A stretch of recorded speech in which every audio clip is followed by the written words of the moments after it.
What's going on, everybody? This your boy Eric G, and welcome to another episode of Random Thoughts with Eric G. Hey, look, y'all, man, I having a good day today.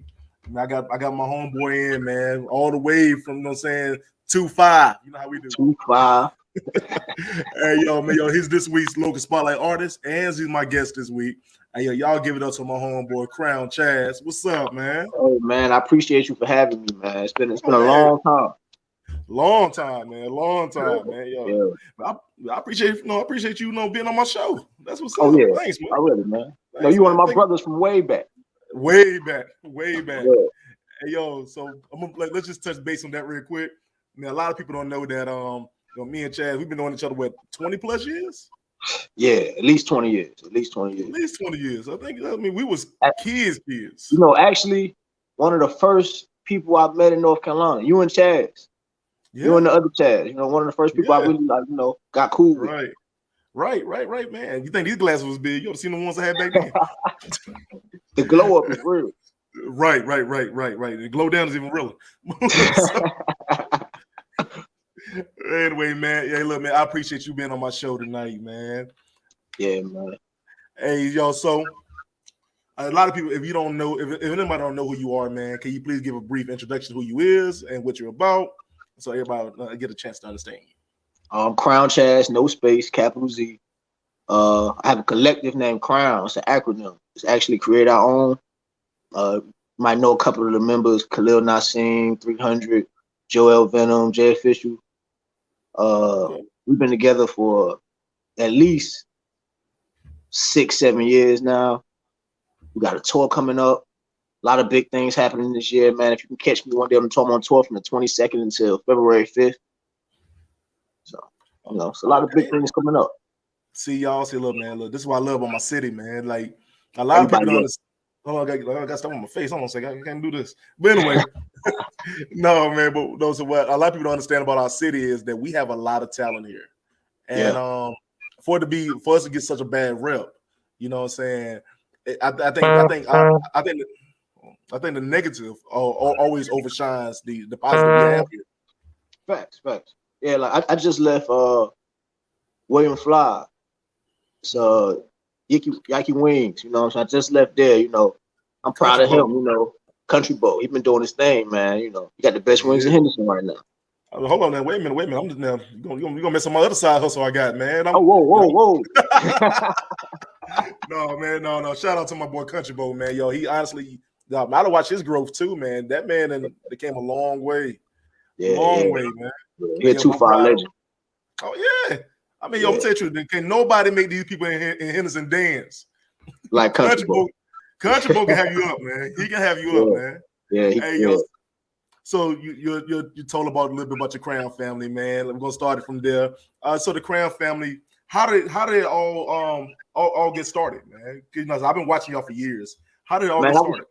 I was living in Georgia, and one of my close friends, D. Collins, he's a Crown Chief on Instagram. He called me up, was like, yo, I had a dream that me and you started a label called Crown. You know what I'm saying? But like it was on some clever shit, like the R was turned backwards. It was an acronym like create our own. I'm like, damn, it got a ring to it, you know what I'm saying? So from that point out, we was like, anything we posted on Instagram, anything we did cool, you know how you make a shot, niggas be like, Kobe. You know what I'm saying? We was making a shot. It was like Crown shit. You know what I'm saying? Okay. So it just became like a more of a vibe. And then when I came to North Carolina and I was saying Crown all the time, other people gravitated towards me. And I met Jay Official and it just grew from there. Okay, see what I love about it, man. I love all of that, man. Hey, so a lot of people, like another thing a lot of people don't know. So I tried my hat in the music ring a while back. You did. I tried it a while back. I thought I was gonna be the next Neo or some shit. Hey, you recorded with me one time. You came to my house. We did a while back. Wow. Yeah. Hey, yo, it was crazy because I tell you about it that through doing the music stuff, I was able to connect with a lot of artists, and through this show, what I love about the show I got is that I'm able to showcase y'all talent. Because I think that y'all are some wonderful people, man. I've seen y'all grind over the years. But so like I said, so I remember me. I think me and you tried to do music probably was back 2013 probably. Yeah, it was way back. I don't even think I was rapping yet, to be honest with you. Right. So my thing is, what made you want to step into doing music? Well, music in general. Then we're gonna get into why you want to do it full time. Well, if you know like Ada Don or Darnell Baldwin, Janae Carr, I met them in high school, and to me they had like talent. So it was like, yo, I believe in y'all. Other people should. So I started like buying stuff like, well, I'm a kid, so I was making my mom buy stuff like, yo, I need a microphone and all the stuff like that. And she, she looked out. Shout out to my mom. You know what I'm saying? And I started recording them. But these like my brothers, my sisters, these people I'm close to. So, I started taking it serious. I went to Atlanta to go to school for audio engineering. And when I met other people there, but I wasn't like, like I said, my friends I believed in. I'm meeting people there, I'm recording them, but it wasn't like, oh, I see the future with these people. So I took a step back and I just started like writing, recording myself, not letting nobody hear it. And eventually it just grew into something. Okay. So what made you decide you want to take this on as a full-time now? Because I know you was doing all the grinding, and I knew you were going back and forth between Georgia and up here, and and everybody know. I don't know, a lot of people know. You know what I'm saying? You New Jersey, so so my thing was, what made you decide like, what, this is what I want to do. I'm gonna take this crown shit serious. I'm gonna get my group together and start touring and start doing shows. What made you like, this is what it is? It almost seemed inevitable. Like anything, like everybody else was telling me to do it. Like, like I said, I was trying to push other people where people was trying to push me and put me in position and telling me like, hey, nah, like you got this and you the one. It's like I didn't make the decision. Like everybody around me made that decision. Like, yo, it's that time. Okay. So from there, you decided you're gonna take the ball and keep running with it. Just keep running with it. You know what I'm saying? Even to this day, I tell people all the time, it's like you don't have to have it all figured out. You just move, and the things, everything come together. Okay. So my next question is right here. So now that you done got the group together and you started making a name for yourself, how did it feel to actually get the notoriation to get people starting to start vibing with you? How did it feel when you start doing those shows and you start seeing the turnouts get bigger? Yeah, it's a good feeling. It's one of the best feelings. For people to like, I walk in the building and they yell my slogan before I yell it. It's like it's a good feeling, but then it's also a feeling of like, these are things that you dreamed of in your mind that you kind of expected from the work you put in. So once you get there, you realize, there's more things to get to. So like just talking like for other artists, when you get to that point, this is the hardest part. You know what I'm saying? Once you get the part of getting your respect and your recognition, this is when everything gets harder, because now the recognition is there, but you realize it's still more steps you need to get to. So like now I watch you do your I want to say mixtapes. I watch you do your shows. I also see you working with a lot of people, a lot of artists behind the scenes. My question is, what do you do to how do you help the newer generation of artists coming in? I mean, because you've been doing it for a while, you said. So how do you even help this new generation of artists like ushering in? I have a lot of conversations with everybody, and I try to keep it a band. You know what I'm saying? I try to keep. I'm not gonna sugarcoat it. I'm not gonna say, hey. I think the key to helping somebody is not to tell them that you could do something for them. You know what I'm saying? Because a lot of times it's like, hey, I can do this for you. I can do, but that's all cap. That's all about how we get. That's how you get money from somebody. That's how you do. That's how you got a business started, by doing things like that, saying you could do so for somebody. But when you're really trying to help somebody, you got to tell them your stories. You got to tell them the situation they went through. You got to tell them that time you went through that situation and what helped you. You know what I'm saying? That's the experience. So I try to keep it a band with everybody I talk to. I don't sugarcoat it like, hey, this is what it is. This is what it ain't. You know what I'm saying? Like, hey, I keep it all the way real. Hey, and that's respect, man. You know what I'm saying? Because a lot of people ain't gonna look out for this next group of people. Yeah. And you know what I'm saying? That's why I did a lot of work with the kids. Cause I feel like somebody need to talk to the kids about what's going on out here. Yeah, definitely. You know what I'm saying? And I respect you. I respect how you feel on that. What is something like, I know I mean, you've been doing music. I've been hearing, a lot of people hear a lot of shady stuff about the music, like industry and stuff. What is it? What is something that you reflect on that happened to you in the past that now I can help the next like group like steer clear from it? At least coming in the underground world. It's all about the mindset, because like you're gonna run into people, that's everybody's in a race. Even if you at the bottom, people are still in a race with you. So when you make these plans and you make these moves, it's gonna be people that's in competition with you that you're not even around. You're gonna wonder why couldn't I book this venue, or why couldn't I? It's a lot of, but don't worry about none of that stuff. You know what I'm saying? Basically, the mindset is nobody owes you anything. You gotta, you know what I'm saying? As you make these moves, people gonna do stuff for you. You know what I'm saying? But in the beginning, nobody owes you anything to do anything for you. You gotta make it happen for yourself. Okay. So as long as you keep that mindset, you know what I'm saying, to keep you. Because if you're expecting something from somebody, this thing get real difficult. So we said real difficult. Like you have like examples of a difficult point. Like as an artist being booked, you know what I'm saying? A lot of venues, you get to a point where you put in the work, you've been there, you showed up, but you're not getting booked for these certain venues. You know what I'm saying? It gets to a point where you got to book your own venue. Like you put the venue together. You bring the talent. You bring the people that's gonna pay at the door. And then at that point, everybody else who has these things going on, seeing an example that you can make this thing happen. You know what I'm saying? Right. Understand completely, man. Yeah. So I love the fact that you were touching on trying to build your own. You pretty much building your own career. You're building your own career, and you're allowing you getting your own name out there, but having some kind of third party come in to steer you to their direction. Yeah. If I'm getting that right. Hey, but my thing is another thing I want. I'm not. Oh, go ahead. You can say something. But even with a third party, even when third parties come in, a lot of times, you know what I'm saying, as artists, we too smart. We always be like, oh, don't sign a deal. Every deal is bad. Don't do this, don't do that. Like we know what's going on. Like we already made $1 million. You know what I'm saying? At the end of the day, is if a third party does come into play, and you utilizing them, you gotta make sure that they understand what your brand is. You know what I'm saying? That I'm not going to do this. It's not bad using a third party. It just got to be 100% understood on both sides, in both parties, what is going on. Okay, understand that completely, man. So my thing is too, though. Another thing with you, I know when you first came in, a lot of people try to compare you to J. Cole.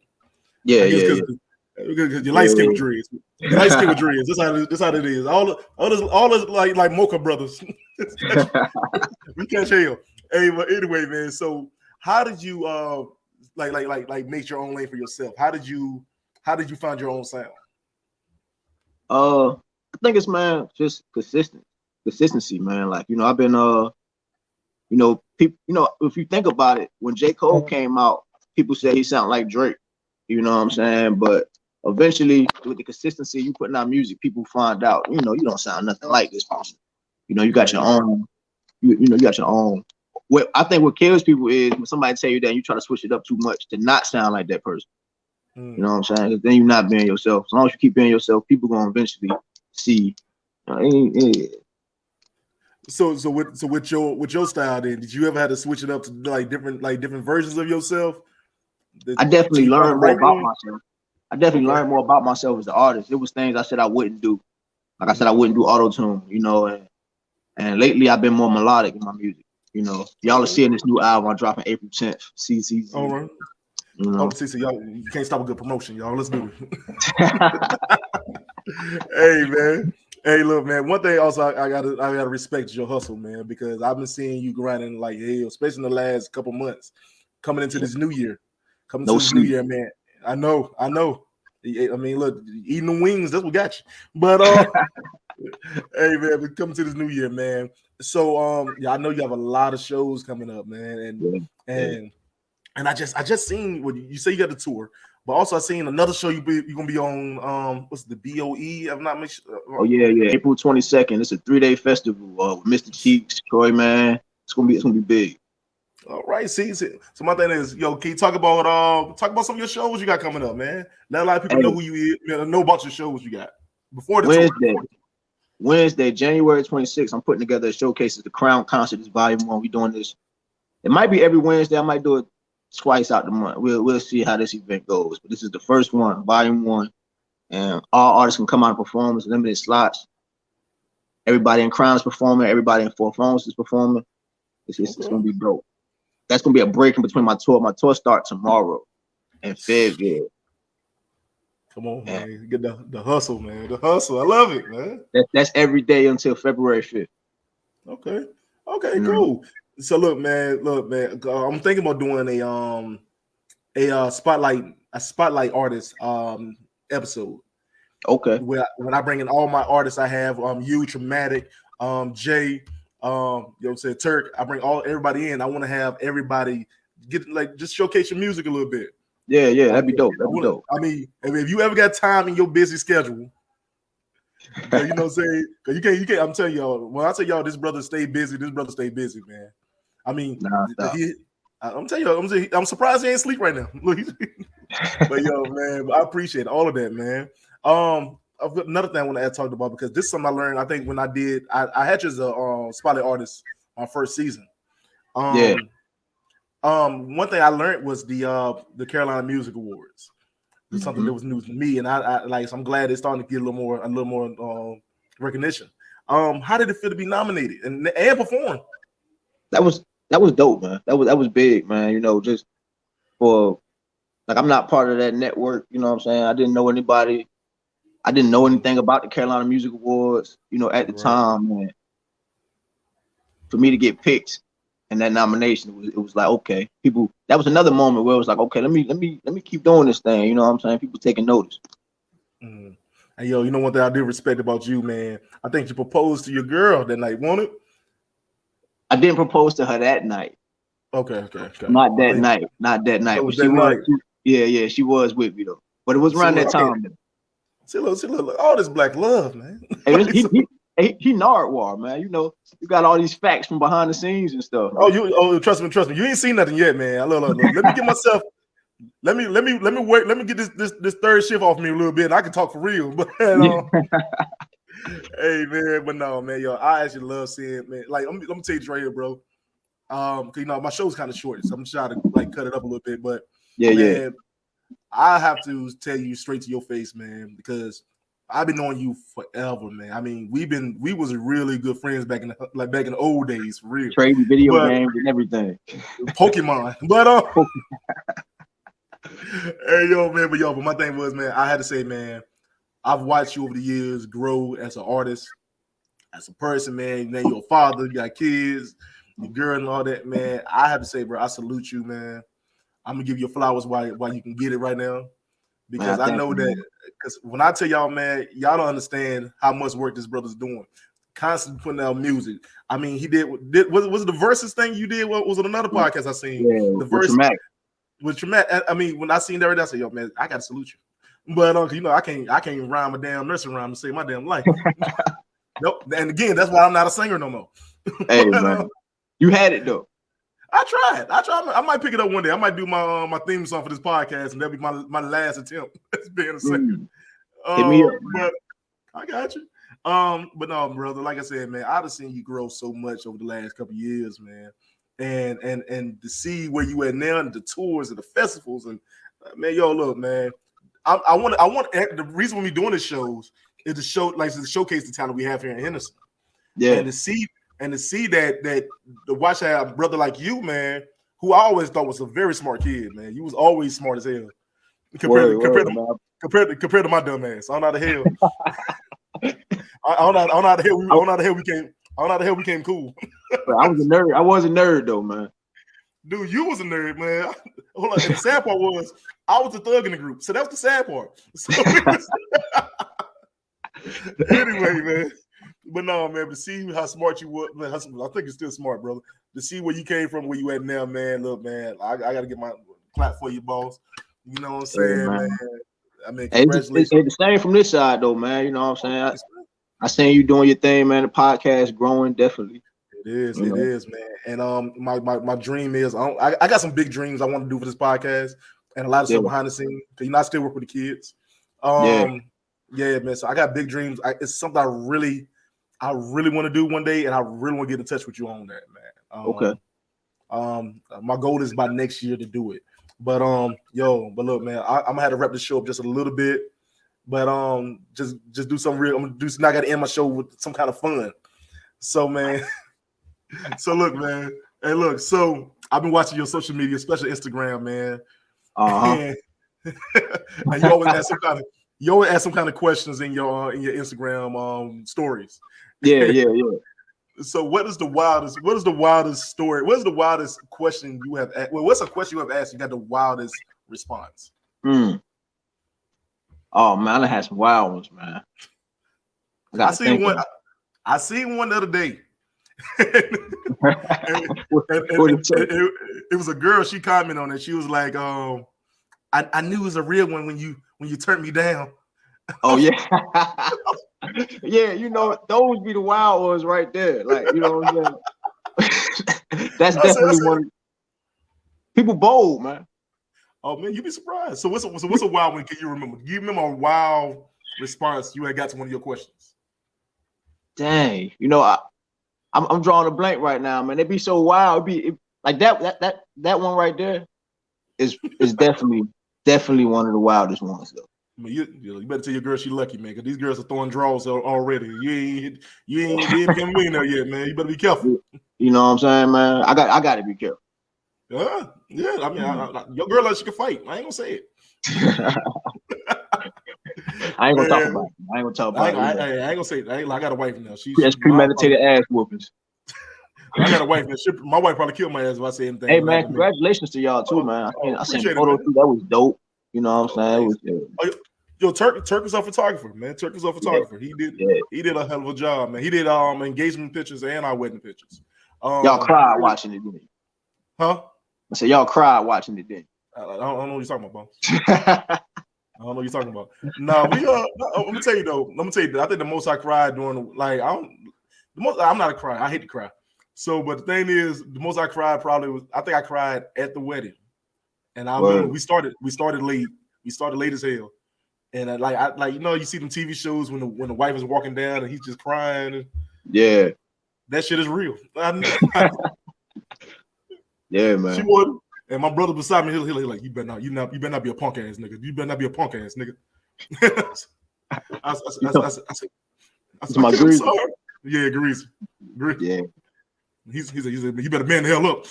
I'm trying. But no, man. But look, man, yo, I'm like back to you, man. Oh, thank you, brother. But back to you, man. I had to say thank you for being a part of my show, man. It's just a quick 20-some minutes. I appreciate you being on here. Already, man. Clown. Man, hey, so before we leave, man, can you let everybody know how they can find your music, where they can find you, your festivals, everything else? Hey, I'm CrownCHAZ everywhere. Gmail, CrownCHAZ, Instagram, CrownCHAZ, Spotify, Tidal. Everywhere you can find me. Go on Google and type in CrownCHAZ. No space. That's what's up, man. That's what's up. See, y'all, look. You got a Google search. I'm all right, y'all, man. Hey, y'all, look, man. Thank y'all for tuning in. And it's like I always say, as always, God bless you. Peace. Peace.